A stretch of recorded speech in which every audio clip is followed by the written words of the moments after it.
Oh, there's the bullet hole.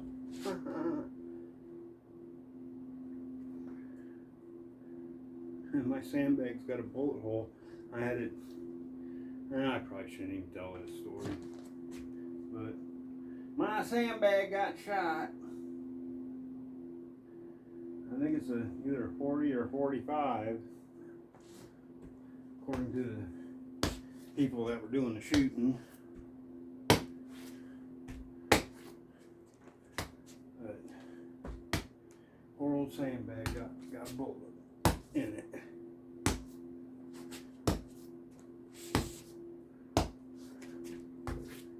Please be careful with your firearms. Make sure you have adequate backstop. I 100% support the Second Amendment.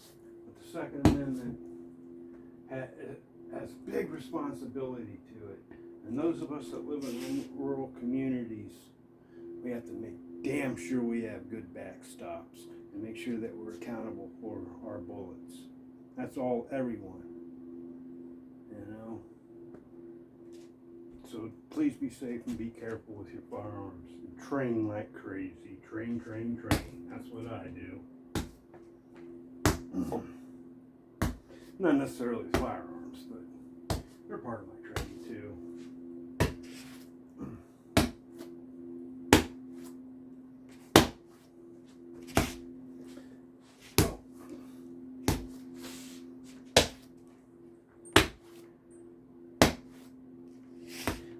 A bag like this is often a bag that you probably see in a lot of traditional karate or kung fu schools. It's a sandbag. The reason it has tape on it is because I split the canvas once striking it, and I sewed it back together and put tape around it to keep it from splitting. But this bag, what's inside of it, it's not a soft bag like most boxing bag, like what you use for kickboxing and boxing. This is a very, very hard bag, and if you hit it incorrectly, you could definitely damage or break your hand. This is meant to get you used to hitting something that's hard and not hurting yourself,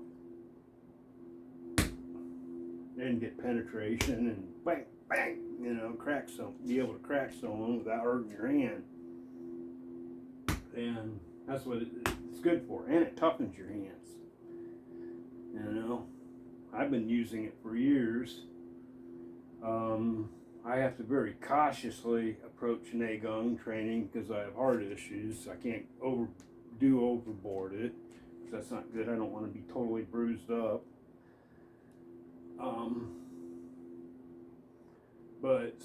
But I do continue doing Neigong training, because I think it's important to have feedback. That not just to hit something that, like a rope that just flings away from you. That's great for targeting, but I'm hitting something that boom, that puts feedback back into me, and I'm learning to boom, put energy into that without it, because it's stout.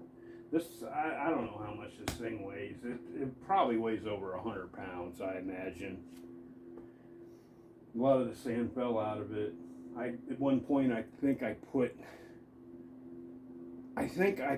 can't remember exactly, but I think I may have put 3 80-pound bags of sand in it, but I'm not exactly certain. And it did have a hole, and a lot of it went out, and I probably put less of what it originally had in it after I split, because then when I split it, it also leaked out. Maybe I put less in it.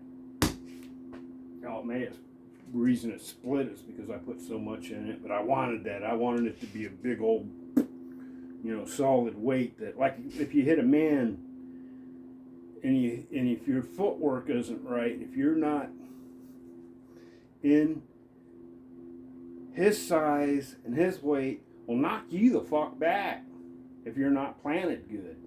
But if you're planted right, when you put that in, that energy goes into him and hurts him. But if you're not planted right, it knocks you out of place, and then you're fucked. You know, it'll just be all over you, wrestle you, or hit you, or whatever. You know, who knows what, you know, what a fight's gonna be. No one does. It's just nasty business, and whoever's left standing after the nasty business, or who can walk away, is, you know, not really the winner, but the person that survived violent conflict. You know, that's the way I look at it. There's not really a winner. It's just like I didn't get hurt. The other guy did. That sucks. He shouldn't have got violent with me. I mean, if I can not hurt him, I won't. But I don't hold my breath on anything anymore, because I'm old. I'm old and sick. And when I was a young, skillful martial artist, yeah, I could probably deal with a lot of people without causing them any harm. But reality's reality. You know, leave the old bear alone. Leave him alone for a reason. But this. I always like this. I have another canvas bag, a regular boxing bag. I'm gonna set that up too. But I'm not. This one I'm gonna leave because it's too damn heavy to move up and down. The other one I can take up and down because it's not that heavy. But this is great. I love striking this thing. I've missed this thing so much because I had it back in my dojo.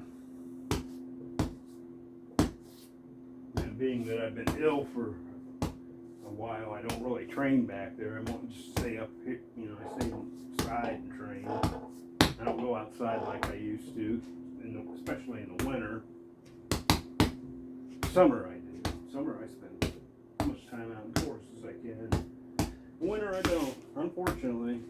I don't train outside as much as I used to. I don't even go for walks like I do. I set up this room in here. I put all these, you know, great mats, exercise mats, so that I can walk. I can do fast walking. I also do different floor exercises. And just do it inside.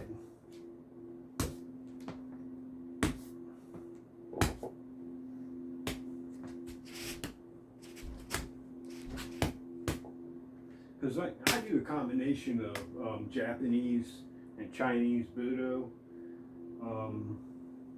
You know, I do Wingchun, Tai Chi, or actually Tai Chi Manis. And I also dabble in some Chinese weapons, the Chinese saber, the Chinese jin. I practice with those.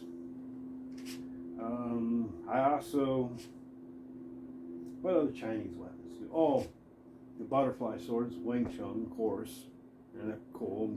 Dragon pole.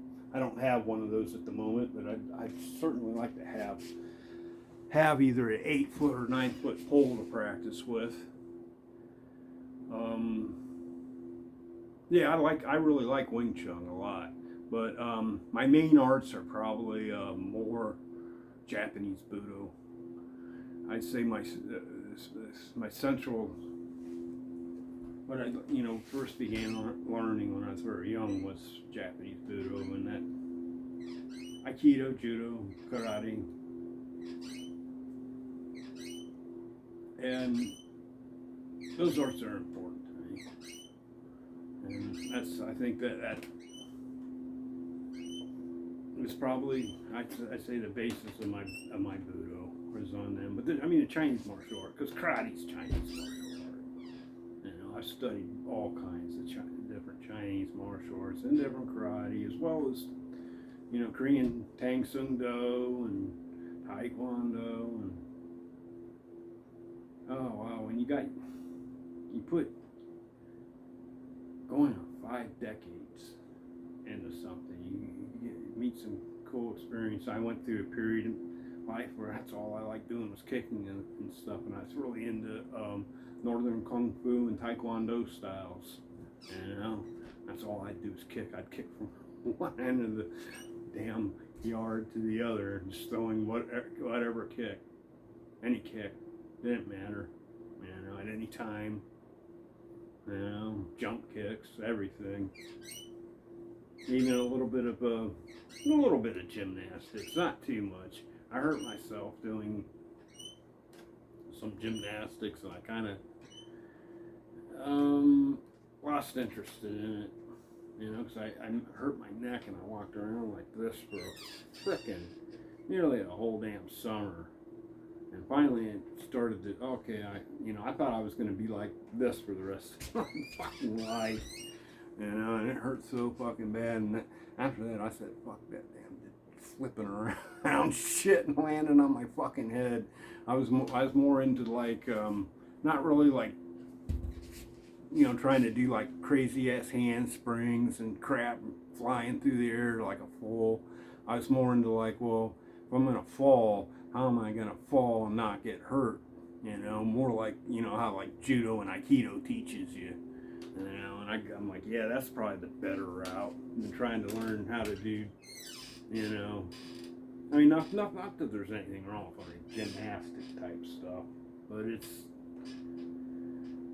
it has its dangers and it has its reward too, because it's a good, you know, you coordinates your body greatly. It makes you strong. The cardio fitness gain from that, the flexibility, and then the learning to control fast twitch muscle fibers in order to instantly spring your body up, like that, you know, like you do with a lot of the gymnastic type, acrobatic type exercises, you know, that you see in kung fu. Yeah, I mean, it makes you amazingly fit. And but I don't know. I guess I just pushed out on it, and I didn't want to walk around like this. So I said, fuck that. And that's when I concentrated more like on, you know, like stuff that's like what I believed was valuable, like being able to, if I fall down, I'm not going to hurt myself. If somebody throws me, I can fall, and I can use them throwing me to disturb their throw, pull them down on the ground, and then they're not standing over top of me kicking and punching me. They're, you know, I may roll on top of them, be on top of them kicking and punching them, stuff like that. That's kind of like, you know, more judo, jiu-jitsu, aikido. I love that kind of martial arts like that. I think they're great, you know, and the Chinese martial arts too, and they often have a lot of stuff like that. Monkey kung fu's got to be the best. It's so cool.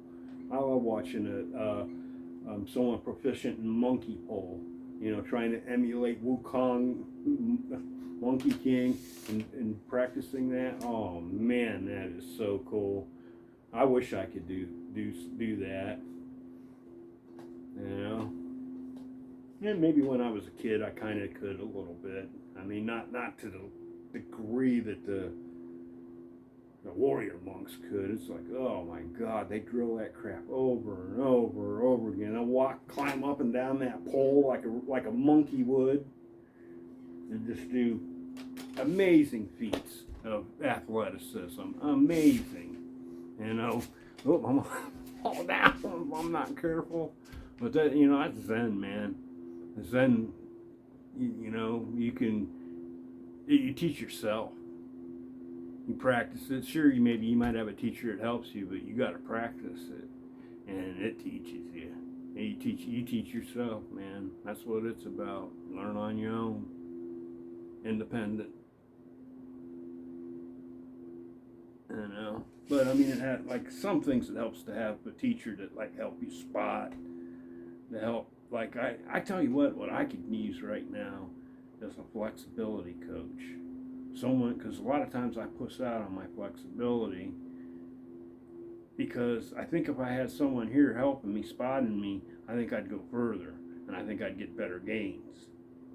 But since I mostly stretch on my own all the time, I don't go for certain exercises because I'm concerned I'll injure myself. And I really believe those are the exercises that would probably benefit me, but I really, yeah, I do need to find some people to stretch with and do yoga with, because I think I could make some pretty good gains. I think I can get most of my splits back pretty easily. I'm almost all the way down in like the not the side split or the middle split, but like the American split with 1 foot up and 1 foot down. I'm practically down all the way in that. I can switch to the other side, and then I can switch out to the middle position too. And my best I get is about that far off the ground when I go to the middle. And it's tough. And I'd like to go get that last part of the middle where I'm just all the way out and, down like I used to be able to do.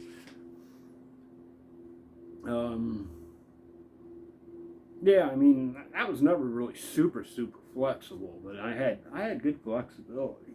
I'd say I have really good flexibility, but not super good.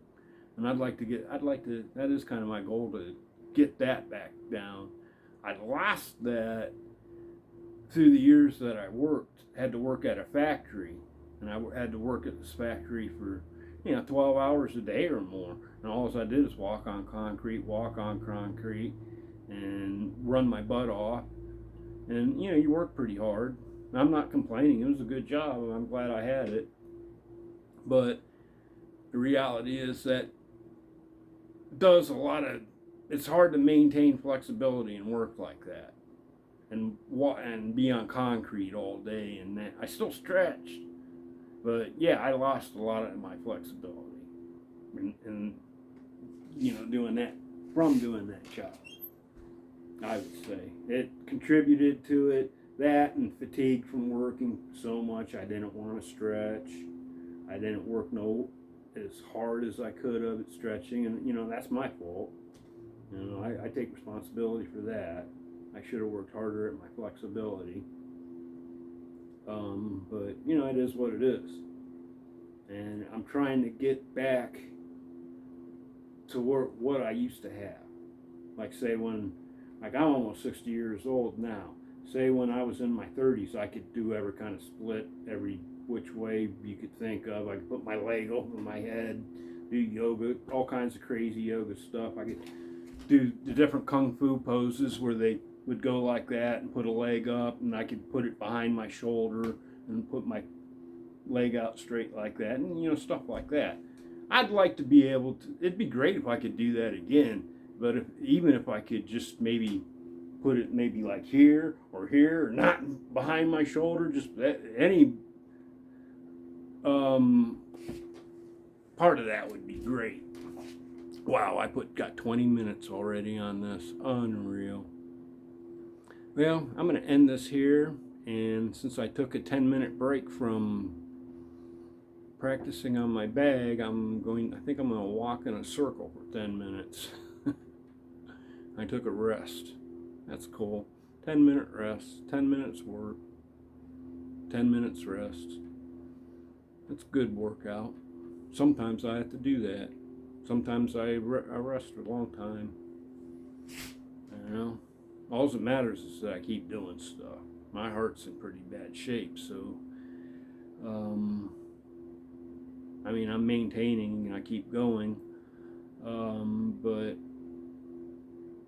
that's it. Just keep going, keep practicing. Yeah, Wingchun's cool, man. It is such a cool art.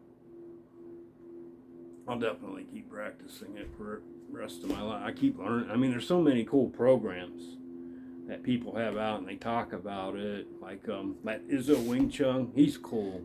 I think he's a policeman in or was a policeman in Chicago. I like his show. There's that Kevin Lee. He has all kinds of cool Wingchun stuff. Who else? What's that guy in Florida? He's good too. Oh, there's so many people that are good. That guy that wears the suspenders, and then that other guy in California, he's really good too. Wing Chun's been around for a long time, so there's a lot of good teachers out there in it. You know, it's been in America for a long time. It's been here since since Bruce Lee put it on the map essentially, because he was a Wing Chun guy. And so whenever he hit the scene in the late 60s, I guess, so from the late 60s till now, Wing Chun's had a long time to develop and create followings in the U.S. So, it's a cool art. It's definitely something I think people should learn. If you want to learn martial arts, why not learn Wing Chun? Learn it. Learn Muay Thai too. Muay Thai is cool. Muay Thai, Wing Chun, and Judo really good. I mean, dude, and you really got the shit down good. You're a bad motherfucker.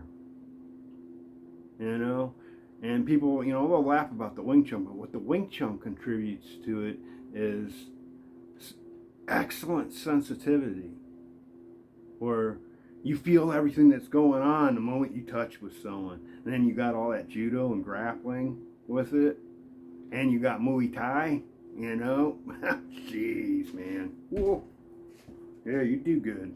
You good. And the Wing Chun strikes are cool too. How they use palms and some of the punches and stuff. It's a little different, than like karate, but not really.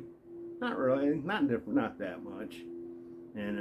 If you're good at karate or Muay Thai or kickboxing, and you'll pick up Wing Chun quick. You're like, oh, this is cool. It makes sense. And there'll be things you don't like about it too, because there's things I don't like about it.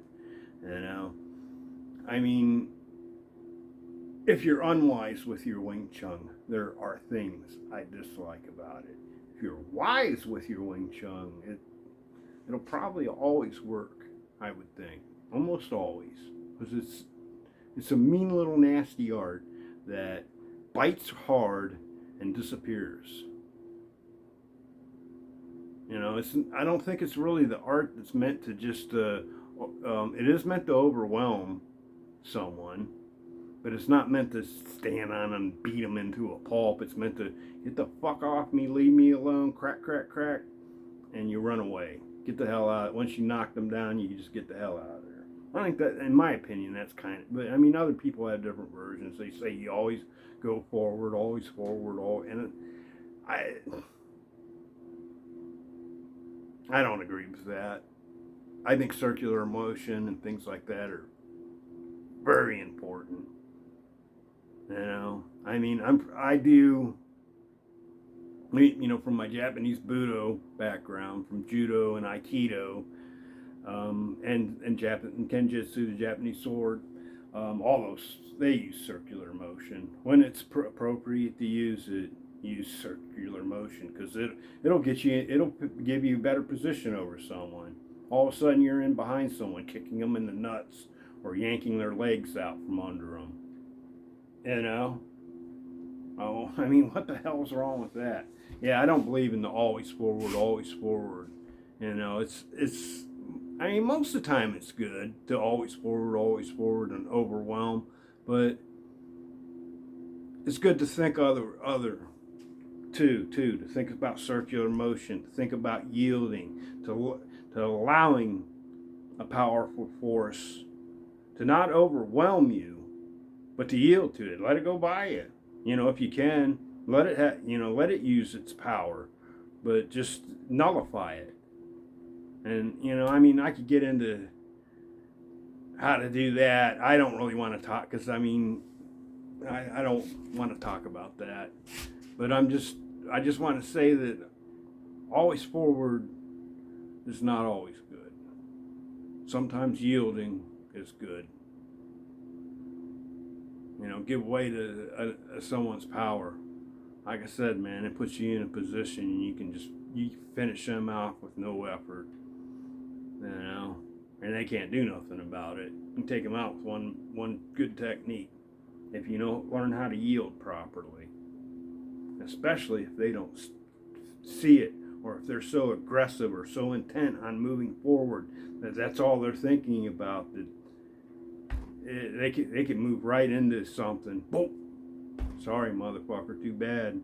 That eyeball ain't gonna grow back now, dude. You know what I mean?